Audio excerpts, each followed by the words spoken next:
Bonjour à tous, M. Clapp, en direct de Gatineau, Québec, le 28 septembre 2018. Réflexion aujourd'hui, une réflexion sur un flash que j'ai eu hier soir. La question est, que se passerait-il si la température dans l'espace se mettait à augmenter? On sait présentement, les scientifiques s'entendent tous à dire sur la planète qu'il y a une étoile à neutrons dans l'espace, dans d'autres galaxies qui a explosé, puis que cette étoile à neutrons-là, bonjour Marcel, que cette étoile à neutrons-là est projetée dans l'espace et elle, dans 75 ans, la direction qu'elle donne, elle s'en vient directement dans notre direction dans 75 ans. Donc, une étoile à neutrons, c'est extrêmement gros. Bonjour Mustapha, salam alaikum mon frère, bon couscous. Donc, cette étoile à neutrons-là, elle s'en vient en direction de nous, de notre galaxie, dans 75 ans environ. Tout le monde s'entend, les astronomes à travers, les physiciens à travers le monde s'entendent là-dessus. Maintenant, la question, si on prend notre galaxie, notre système solaire maintenant, si on prend notre système solaire, dans notre système solaire, et dans la galaxie, mais si on prend notre système solaire, Marcel, salut Marcel, salut JD. Dans notre système solaire, la température se trouve être à moins 272 à moins 273,15. C'est la température sur Celsius. Dans l'espace, les atomes ne bougent pas. On est à moins 272, à moins 273,15 Celsius. Qu'est-ce qui va se passer à l'instant où que notre Soleil, par des radiations cosmiques, par des champs électromagnétiques qui viennent de très loin de la projection de ce nuage d'électricité magnétique qui vient de l'espace, de cette étoile à neutrons, qui atteint notre galaxie. Bonjour Jennifer, qui va atteindre notre système solaire bien longtemps à l'avance. Il va y avoir ce rayonnement-là qui va se faire, qui va rentrer éventuellement dans notre galaxie. Puis quand il va rentrer dans notre galaxie, naturellement, ça va rendu notre système solaire. Il va se produire quoi à ce moment-là? Il va y avoir un réchauffement. Donc, en sachant que dans l'espace, la température est à moins 272 à moins 273,15 degrés, ma réflexion a été, le flash que j'ai eu, c'est la première fois que je fais cette réflexion-là de ma vie, mais elle fait énormément de sens. Bonjour Viviane, bonjour José. Ce qui va arriver à ce moment-là, c'est qu'il va y avoir un réchauffement de l'espace. Qu'est-ce qui va se passer quand l'espace, que les atomes sont à l'intérieur, qui ne bougent pas du tout, puis il y a un réchauffement? José, bonjour José, mon ami adoré. Même pareil pour moi. Pareil pour moi, José. Bonjour Marcel, je dois quitter, mais je remets ça. À plus tard. Passe une bonne journée. Je t'aime, Marcel. Attention à vous autres. I love you. Je vous aime. Donc, si la température c'est à moins 72, moins 73, moins 5 et que les atomes ne bougent pas dans l'espace qui nous entoure, qu'est-ce qui va se passer quand ça va se mettre à réchauffer? On peut imaginer que si ça se met à réchauffer, naturellement, il va y avoir des radiations énormes qui vont se faire sur notre planète, puis la vie, ça ne sera pas pour trop longtemps. Amin, italien. Salam alaikum, mon frère. Donc, si la température se réchauffe dans l'espace, à ce moment-là, les atomes vont se réveiller, qui étaient en dormance, ne bougeaient pas, ils vont se mettre à bouger. Si les atomes se mettent à bouger dans l'espace, qu'est-ce qui va se produire par la suite? Bonjour Jean-François. Donc, on a une stabilité dans l'espace où les atomes sont gelés, ne dorment pas. Je veux dire qu'ils dorment plutôt, ça ne bouge pas. Des moins 72, à moins 272, à moins 273,15 Celsius dans l'espace. Si on a une température qui s'élève causée par des radiations, par une supernova qui s'en vient. Si à ce moment-là, les radiations affectent notre Soleil, que notre Soleil, lui tout, va être affecté bien avant, puis que lui va projeter des ondes magnétiques, des tempêtes magnétiques sur la planète, sur la Terre, la chaleur de l'espace va se réchauffer. Si la chaleur de l'espace se réchauffe, les atomes se mettent en activité. Qu'est-ce qui va se passer? Mais la vie, à ce moment-là, va prendre tout un autre sens. Complètement un autre sens. Donc, je vous laisse faire une réflexion là-dessus sur... je vous donne l'information encore, puis vous allez voir, c'est assez spécial comme réflexion. Moi, j'ai eu ce flash-là hier, pouf, j'ai réalisé que je n'avais jamais réalisé ça. Mais ça tient à des visions que j'ai eues à travers le temps, des prédictions que j'ai eues à travers le temps, tout ça se tient. Ça se tient. Amin, il dit Jumo, tu es Moubarak. Moubarak, mon ami. Moubarak, mon frère. Donc, je fais un résumé, je finalise là-dessus. On a un soleil qui a explosé, ok, à des millions d'années-lumière d'ici. Que lui, les scientifiques s'entendent tous à dire, sur la planète, s'entendent tous à dire qu'elle s'en vient directement dans notre direction. Cette naine blanche-là s'en vient dans notre direction. Puis, en s'en venant dans notre direction, naturellement, elle va passer à travers les galaxies. Puis, l'énergie qu'elle va développer, ça va détruire tout sur son passage. Tout, rien va exister, là, tout va être détruit. Mais les ondes, l'énergie qui est avant elle, qui est projetée à des millions de kilomètres, vont finir par entrer dans notre galaxie, vont finir par affecter notre Soleil, qui va créer un dérèglement magnétique. Ce dérèglement magnétique-là, avec la chaleur qui va se trouver à cet endroit-là, naturellement, elle va affecter notre planétoïde, hein, cette petite micro qui tourne. Puis la chaleur, étant donné en sachant que le froid est à moins 272 Celsius, à moins 275,13 Celsius, dans l'espace, les atomes ne bougent pas. Ils vont se mettre à bouger. La température va s'élever. Graduellement, ça ne sera plus à la même température. Si la température s'élève, elle change et les atomes se mettent à bouger. Qu'est-ce qui va se produire ensuite avec toutes déjà les radiations, tout ce qui va se passer concernant sur la Terre? Mais d'ici une quinzaine d'années, je l'ai dit en première prédiction, d'ici une quinzaine d'années, Jean-François a dit, en fait, c'est la même chose que si l'on tire sur une roche à l'eau. Ça va être un méchant impact. Oui, Jean-François, ça va être un méchant impact. Un impact incroyable, un impact qui va commencer par réchauffer l'eau, la faire bouillir, la faire éclater, exploser. Mais c'est ça qui s'en vient. D'ici une quinzaine d'années, dans ma première prédiction, je vous ai faite dans un des vidéos précédents, la réaction cinétique. Oui, absolument. Un effet sur l'effet, absolument. Un effet de continuité. Donc, la prédiction que j'ai faite, c'est que d'ici 15 ans, les températures vont tellement augmenter. Il va y avoir tellement bonjour, il va y avoir tellement les feux vont augmenter, les tornades, les ouragans, les pluies, les sécheresses vont augmenter à travers le monde. Puis d'ici 15 ans, tout ce qui est sud, tout ce qui est dans les pays chauds, tout ce qui a rapport avec, il va devenir extrêmement chaud, que ce sera plus vivable. Donc, ceux qui ont la capacité, la possibilité aujourd'hui, maintenant, d'aller vous mettre à l'abri pour une certaine période de vie qui reste encore dans ce monde-ci, c'est dans le Grand Nord et dans l'Antarctique. Allez dans les pays froids, les plus froids possibles, dans les zones les plus froides possibles. Bonjour Angel. Installez-vous, implantez-vous, faites-vous des abris. Ces endroits-là extrêmement, aujourd'hui qu'on appelle les endroits froids, extrêmement froids. Les sols, le pergélisol, c'est extrêmement profond. Ce qui va arriver, c'est que les températures vont se réchauffer dans ces zones-là, mais ils vont devenir des zones tempérées, un peu comme notre printemps ici, quand on est confortable. Tandis qu'ici, ça sera plus vivable. Plus vivable.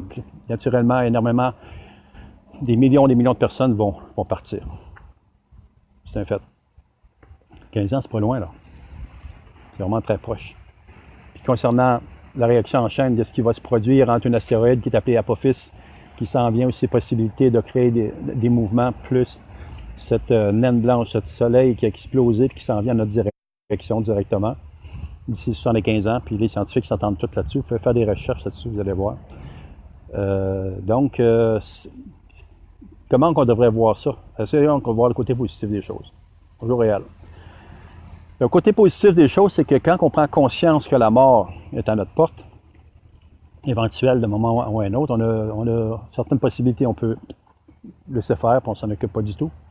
On fait comme l'ignorant, comme si on ne savait pas, on se met la tête dans le sable, on se cache, on n'en fait pas de cas. Ou l'autre possibilité, c'est de réagir, puis de se mettre à paniquer, puis en faire une histoire noire, obscure, puis ça va être, c'est un fait, ça va arriver, ça ne donne rien d'aller dans le négatif, il faut se préparer. La troisième option, c'est que préparez-vous dans cette vie à faire des choses qui sont bien. Regardez par votre regard, créez des événements positifs autour de vous. Remplissez-vous de conscience présente que vous êtes une personne authentique, unique, qu'il n'y a personne qui peut remplacer l'être que vous êtes à l'intérieur. créez des actions positives et constructives d'amour, de partage autour de vous. Prenez conscience qu'à tout moment, le corps que vous habitez, ce véhicule dans lequel vous êtes, éventuellement, vous pouvez le quitter, puis vous allez le quitter. Puis qu'à ce moment-là, que quand vous allez partir vers ailleurs, vous serez déjà prêt à y aller. Donc, que vous soyez en excellente santé maintenant ou en fin de vie, ou en phase de vous en aller dans cette direction-là, tournez-vous vers l'intérieur et regardez avec vos yeux et regardez tout ce que vous avez fait de bon dans la vie, parce que vous êtes le numéro 1 dans la vie, c'est vous. Vous êtes des personnes positives. Vous avez de la belle amour, de la belle affection, de la belle tendresse. Vous avez beaucoup de choses à partager, beaucoup de choses que vous avez partagées à travers le temps. Mettez vos priorités sur tout ce qui est bon et positif en vous. Et sachez que quand vous allez traverser l'autre côté, je l'ai déjà dit dans une autre vidéo, il y a un vous-même, un double de vous qui est là, qui vous attend. Main dans la main, identique à vous, mais il est l'autre côté puis il vous attend. Donc, les croyants ou les non-croyants de ce qui se passe dans un monde ou dans un autre, vous prenez ce que vous voulez, avec quoi vous êtes confortable, avec quoi votre esprit, votre capacité de voir les choses, votre adaptation, quelle que soit, prenez-la comme vous voulez. Le principal, que vous soyez confortable dans ce que vous prenez. Mais je vous suggère de voir avec vos yeux, ne jamais passer par le regard des autres. Bonjour Patricia. Ne vous laissez jamais impressionner par le regard des autres. Dites-vous que le regard des autres, c'est leur regard. Dites-vous qu'il n'y a personne qui vous connaît mieux que toi. Il n'y a personne qui connaît mieux que toi. La personne numéro 1 dans la vie, c'est qui? C'est toi. Puis si tu penses d'une façon positive et constructive, que tu donnes le meilleur dans ta vie. Patricia. Coucou Patricia. Bonne journée Patricia. Donc, qu'est-ce qui va se passer éventuellement si vous vous concentrez sur le positif, des choses qui sont bonnes dans votre vie? Bien, éventuellement, l'amour, la reconnaissance de vous-même, vous allez vous reconnaître. Puis le principe dans la vie, c'est quand on sait qu'on a fait des bonnes choses, on sait qu'on est bon à l'intérieur, on le sait qu'on fait des bonnes actions. Quand on est conscient de ça, on se donne de la reconnaissance. Puis quand on se donne de la reconnaissance, c'est la base de faire un pas en avant dans la vie. Puis chaque pas en avant de reconnaissance que vous vous donnez à l'intérieur, ça vous permet graduellement d'avancer vers le futur, de vous projeter dans un futur qui peut être immédiat maintenant et de faire en sorte que si vous partez, vous allez être prêt à partir en sachant que c'est beaucoup plus grand que ce que vous êtes, c'est beaucoup plus grand que ce qu'on est, puis ça va au-delà de notre compréhension parce que notre capacité à comprendre, à saisir puis à s'adapter est infiniment petite. Donc, il y a beaucoup plus grand que ça, donc ça veut dire qu'il y a beaucoup de choses à voir encore, beaucoup de choses à connaître et à développer. Bonjour Benoît!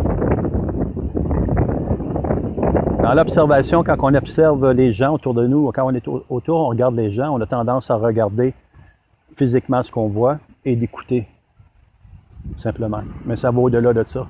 On n'est pas capable on a énormément de difficultés à pénétrer à l'intérieur d'une personne, dans son esprit, puis de voir à l'intérieur qu'il y a beaucoup plus, il y a un monde immense qu'on n'est pas capable d'atteindre. Ce qui fait que les relations, les communications sont extrêmement difficiles et sont éphémères et passent vite parce qu'on s'arrête seulement à ce qu'il y a devant. Puis on ne prend pas le temps, puis l'effort, puis l'énergie pour pénétrer à l'intérieur, puis prendre le temps de connaître ces êtres qui sont devant nous autres, qu'on aime ou qui nous aiment, pour nous un autre, pour être capable d'aller au-delà de notre capacité humaine, mais aller au-delà de la spiritualité, aller à l'intérieur, pénétrer, prendre le temps. C'est extrêmement difficile, mais c'est faisable. L'être humain n'est qu'un véhicule, mais ce qui est à l'intérieur de nous a des capacités incroyables de le faire. Donc, il faut se concentrer sur faire l'effort, non seulement de regarder, non seulement d'écouter, mais faire l'effort d'aller voir au-delà de ce qui est beau, au-delà de tout ça, pour être capable de grandir avec la personne, capable de grandir avec la communauté, capable de grandir avec l'être humain dans ce monde-ci. Bon, je vous laisse là-dessus. Je vous souhaite, Inch'Allah, amour et prospérité. Que Dieu vous bénisse, donne la santé. Amen. Croyez en ce que vous voulez. Croyez pas. Le principal, si vous soyez heureux dans la vie, puis toutes les actions que vous entreprenez, soyez positives et constructives. Patricia a dit effectivement. Donc, je vous laisse là-dessus, sur cette réflexion. Je termine là-dessus et je vous laisse aller là-dessus. C'est que les températures dans l'espace sont à moins 272 Celsius à moins 273,13 Celsius. 16 Celsius. Maintenant, puis les atomes ne bougent pas dans l'espace. Qu'est-ce qui se passerait si un champ magnétique, électromagnétique d'une température extrêmement élevée venait d'une autre galaxie, d'une naine blanche, un exemple, une supernova, qui rentrait dans notre galaxie et que notre Soleil en était affecté, et notre Soleil avait des explosions nucléaires qui se produisaient dessus, puis qui faisaient en sorte que toutes ces énergies de chaleur se mettent à faire augmenter la température dans notre espace, ce qui ferait qu'elle serait pas à moins 272, à moins 273,16 ou 13 là, Celsius, puis qu'elle se mette à réchauffer, puis qu'en plus de ça, elles se mettent à réchauffer, les atomes qui ne bougeaient pas, qui étaient en dormance, se mettent à bouger. Qu'est-ce qui se produirait quand les atomes se mettraient à bouger? Je vous laisse là-dessus, cette réflexion-là. Que Dieu vous bénisse, donne santé, amour, prospérité, soyez partout sur la planète, en autant que vous êtes des êtres bons, que vous faites le possible pour faire le bien autour de vous. Bonjour Lucie. Vous êtes des personnes, des êtres qui vous regardez de l'intérieur, vous regardez avec vos yeux. Ne regardez jamais dans les yeux des gens qui vous entourent, les gens qui sont hypocrites, manipulateurs, menteurs, les suceurs d'énergie, qui prennent le meilleur de vous, qui vous laissent à croire que vous n'êtes pas un être bon, que vous êtes rien de bon, vous faites rien de bon, que c'est jamais assez bon. Ne vous laissez pas embarquer dans ces regards-là, ces gens, tous ceux qui agissent de cette façon-là, qui détruisent, qui diminuent, qui attaquent, qui agressent. Ne regardez pas par ces regards-là, regardez par votre regard, parce que ces regards-là, ces gens-là, il n'y a personne qui vous connaît comme vous-même. Il n'y a personne qui vous connaît aussi mieux, aussi bien que vous-même. Il n'y a personne. Il n'y a rien que vous qui peut décider si vraiment, dans tout ce qui se passe, dans la conception des choses, dans les réactions des gens, si c'est vrai ou si c'est pas vrai. Évoluez de l'intérieur par votre regard, jamais par le regard des autres. Puis votre confiance va grandir, votre reconnaissance face à vous-même va grandir. Et, bonjour Jean-Claude, et les outils, la capacité d'analyse, d'observation, d'intuition, d'intuitivité va se développer à l'intérieur, votre amour va devenir plus grand, puis vous allez graduellement faire le ménage dans votre environnement et rejeter tout ce qui est négatif, tout ce qui vous laisse croire que vous êtes rien que rien, tout ce qui laisse à croire les actions négatives qui sont faites physiquement contre vous ou mentalement contre vous, rejetez ça, éloignez ça de votre vie. Concentrez-vous sur le positif et graduellement, bonjour Gaëtan, et graduellement votre environnement va se mettre à grandir d'une façon positive et constructive avec des gens qui sont comme vous. Il n'y en aura peut-être pas beaucoup. Patricia a dit, j'ai tendance à croire que ces gens aussi peuvent changer. Oui, il y a des gens qui vont changer. Il faut juste faire attention de ne pas se laisser embarquer dans ce jeu-là, dans leur jeu. Les gens, il y a beaucoup de gens qui vont demander pardon. Puis bien souvent, ces gens, c'est des manipulateurs qui vont manger votre énergie. Bonjour Ayoub. Excusez, je m'en sors la main engourdie. Il va falloir vraiment que je me mette un pied éventuellement. Bonjour Ayoub. Bonjour Yves. Donc oui, il y a des gens, il y a des manipulateurs. Je vais vous donner un exemple. OK, c'est une image un peu... Si on prend quelqu'un qui est très, très, très malsain, c'est un extrême manipulateur. Il n'y a pas moins d'être extrême, il y a des manipulateurs simples. Ça commence en enfance, ces manipulateurs. Les petits-enfants, les bébés en montant, là, à l'instant qu'ils ont la conscience qu'ils peuvent manipuler, aller jusqu'à l'être humain avancé, l'âge avancé. Donc, il y a des gens qui manipulent. Puis quand vous voyez la manipulation, c'est être capable d'en prendre conscience et de vous en éloigner, de la rejeter, d'utiliser les outils qui sont à l'intérieur de vous pour faire en sorte de vous protéger, puis de faire en sorte que ça ne traîne pas dans votre environnement, que ça ne détruit pas les personnes que vous aimez, que ça ne détruit pas vos efforts que vous mettez dans la vie. Donc soyez positif et constructif, mais ne laissez pas tout ce qui est négatif pénétrer dans votre vie. Ewan, et mon frère, je suis sur la fin, mon ami. Je vais te laisser regarder la vidéo. Mais sur le fait, prenez conscience, encore une fois, je le dis la dernière fois, prenez conscience de toujours regarder par votre regard, jamais par le regard des autres. Tout ce qui est négatif dans les réactions éventuelles qui vous entourent ne vous permettront pas de vous construire, mais de vous détruire et de bouffer le meilleur d'énergie qui est de vous, et à un tel point de vous enlever totalement votre identité. Conservez votre identité et laissez tout ce qui est négatif à l'extérieur de vous. Observez et éventuellement jetez dans les poubelles. Puis continuez à construire votre environnement d'une façon positive et constructive. Vous allez devenir des êtres puissants en énergie positive à l'intérieur. Vous allez aimer et être aimé. Sur ce, je vous laisse. Que Dieu vous bénisse, donne la santé, Inch'Allah. Amen. Croyez en ce que vous voulez, mais croyez en des choses positives et constructives. Et partagez. Je vous laisse là-dessus. Bonne journée, les amis. Salut.